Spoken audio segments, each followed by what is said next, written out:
God. In those seasons, out of desperation, I knew more of the Word. I dug into it for answers.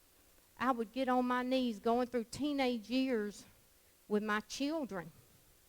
I'm telling you, if you don't know how to pray when you get teenage children, you will.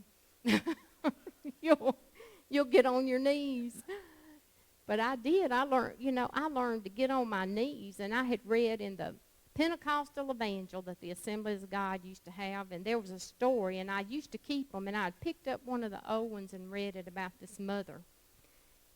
And this mother took a gallon of water and her Bible and went into the bedroom and locked everybody out for 3 days. Her son had gone wayward. Her son was out there like the prodigal son, just living any way that he wanted to live until he wound up in the pigsty. This was where her son was. But she went in there, she fasted, she prayed, she called out to God, and she said, God, I'm not leaving this room until my boy comes back, till he comes out. But see, she was a prayer warrior. We got some prayer warriors in here. But that's how it's developed, is when you hit into those storms of life, instead of retreating, trying to run back, stay forward on the journey. Stay forward on the journey. Move forward. Verse 21, but after long abstinence from food, then Paul stood in the midst of them and said, Men, you should have listened to me and not have sailed from Crete and incurred this disaster and loss. And now I urge you to take heart, for there will be no loss of life among you, but only of the ship. For there stood by me this night an angel of the Lord, to whom I belong and whom I serve, saying, Do not be afraid, Paul. You must be brought before Caesar, and indeed God has granted you all those who sail with you. Therefore take heart, men, for I believe God, that it will be just as it was told to me. However, we must run aground on a certain island. Oh, man. Here they are. They've been in the dark hour. And actually, when they said they couldn't see the sun or the moon, it was 14 days. That's 2 weeks. Oh, my. Sometimes the battles are days, weeks, months, and sometimes years. But see, we can't get weary. We get weary sometimes. And we are in a time, y'all, Satan is here to wear out the saints. It says in the Word, in the last days, he will wear out the saints. He's trying to wear us all out. But, y'all, we got to stay in that ship.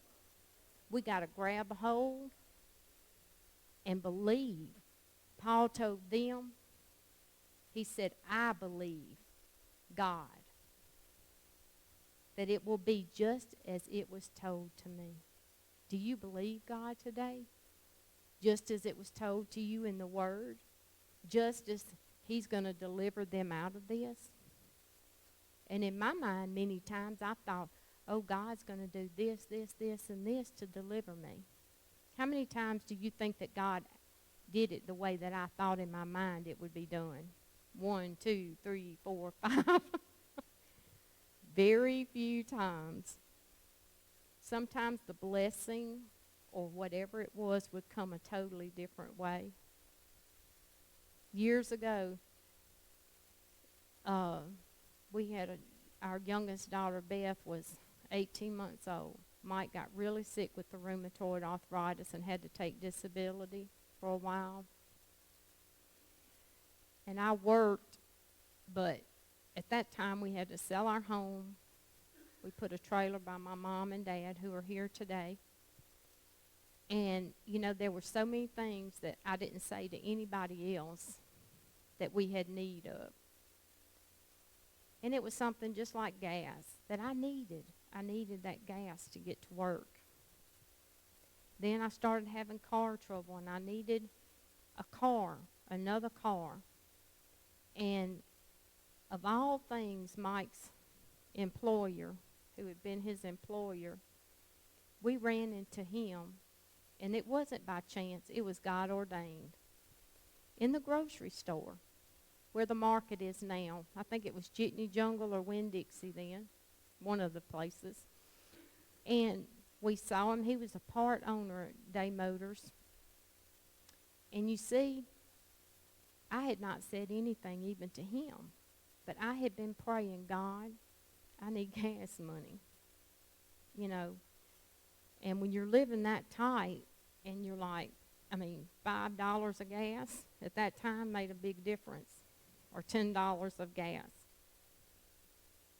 And so he told Mike, he said, well, Mike told him, said, yes, said, Mark, I need to come see you next week. He said, we're having trouble with the car. I don't think it's going to make it. I just need to come see if there's a used car on the lot that we could maybe afford, and if you would try to, they used to finance cars, you maybe would finance and we could work something out.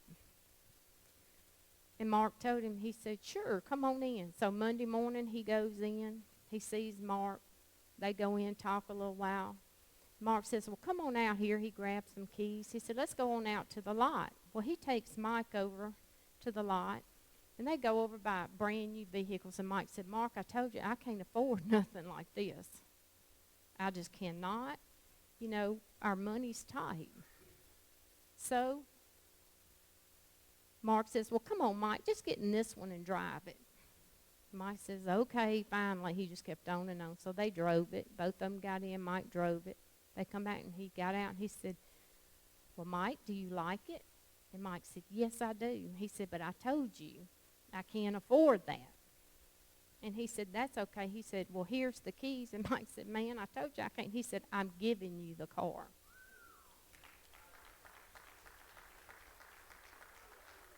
It was a brand new car no one else had driven, that had just been delivered, that was just put on the lot. Then he has Mike come back in the office with him to finish some paperwork. Now remember, God's given me the car, but what about gas? It's no good to have a car you can't drive, go down the road and it's empty. So we get in it. He gets in the office with Mark, and Mark pulls out this credit card. It's a gas credit card. And he hands it to Mike, and he says, well, you know, Mike, here you go. That'll take care of the gas. He said, whenever y'all need gas, just drive up, put it in, and get gas. And y'all know what? We got in it. We pulled up to the station. We got gas. And we drove on down the road. But you know what? I had never even told him I was praying about gas. He had no idea. He never mentioned that to Mark. But God moved on him. That same year, Christmas was coming up. We got to Christmas, and just to show you, God can use, we used to say heathens. I don't know if that's still appropriate or not, but we used to say heathens if they weren't saved. But he was an unbeliever, so I'll be correct right now. I think that's probably what they would say. But he was a single man. He was about Mike's age. Never been married. He liked to go to the bars and things on the weekend, meet women, drink, party. But for some reason, he hit it off with Mike. He just loved Mike. So Christmas rolls around, December gets here, and he says, well, Mike, what y'all doing for Christmas for the kids? And Mike says, well, I don't know yet. And he says, well, you know, I wanted to give y'all something to put on the children's Christmas. That time we had the 3 girls in the house. And at that time, $100 would go a long way. And he said, I'm going to give you $300 to buy their Christmas. Y'all, I got a whole lot for $100 for each one of those children. And let me tell you, the battles weren't over. But that man, until my daughter, my youngest daughter, Beth, through the age of 18, sent that $300 to buy Christmas. 18 years, almost 17 years. She was about a year and a half old. But see, God can. But I didn't say anything to anybody about it. God did it. I prayed about it. God can speak to people's hearts. But then on the other hand, y'all, we as Christians and other people, we have to be willing to hear. But see, that man that was even an unbeliever, God moved on his heart. And even in this story with Paul, we see that the centurion, after Paul tells him the dream, God moves on his heart. Because later in the story, we don't have time to keep reading, but they were even, Paul told him, said, unless these men stay in the ship, they cannot be saved. So they threw more, the ropes and other things over.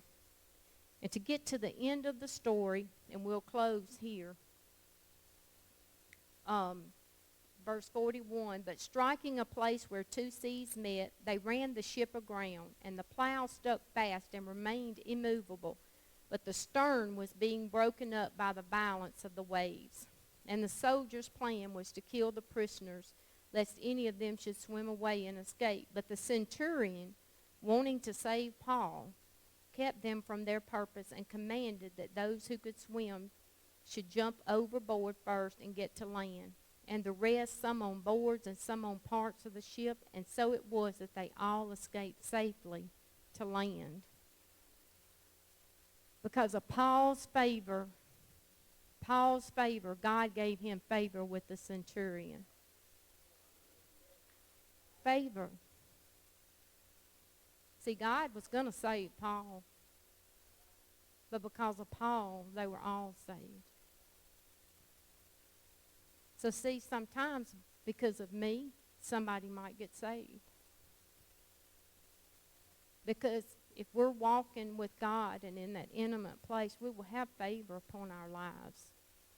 Does that mean every situation will go like I want it to? No, that does not. But it means we walk in the favor. We can walk in favor of men and people, and God will make a way.